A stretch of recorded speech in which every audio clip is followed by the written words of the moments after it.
La colère donc tout d'abord des transporteurs routiers qui ont bien du mal à accepter cette nouvelle taxe kilométrique. Une taxe imputée dès aujourd'hui, 1er avril, à tous les poids lourds de plus de 3,5 tonnes en Belgique. Depuis hier soir, plusieurs blocages ont donc été mis en place par des chauffeurs, notamment sur l'autoroute E411 à hauteur d'Achen. Christophe Clément avec Alain Angardi. D'interminables files de camions bloqués sur l'autoroute. Les automobilistes les plus subtils parviennent à se faufiler. Mais pour d'autres, c'est l'attente. À l'origine de ces bouchons, une vingtaine de transporteurs opposés à la nouvelle taxe et bien décidés à se faire entendre. Parce qu'indirectement, nous on va la payer, mais le consommateur va la payer. Donc on n'est pas là pour arrêter tout le monde pour nous.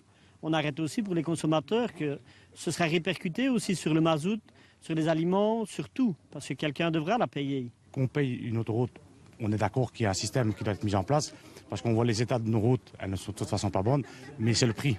C'est le prix qui a été décidé au gouvernement wallon, Bruxelles ou flamand, qui est exorbitant. Le prélèvement kilométrique est en vigueur depuis ce matin. Et jusqu'ici, j'ai à payer 21,57 €. Mais certains chauffeurs ne soutiennent pas le mouvement initié par leurs collègues.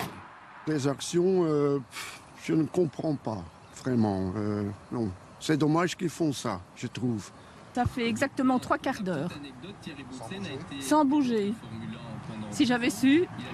La police veille, mais n'intervient pas.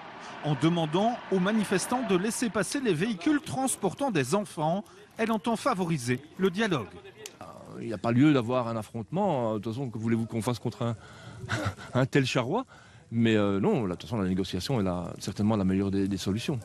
Les routiers dénoncent également la concurrence déloyale des camionnettes immatriculées dans les pays de l'Est. De plus en plus fréquemment utilisées, elles permettent d'échapper à la taxe kilométrique.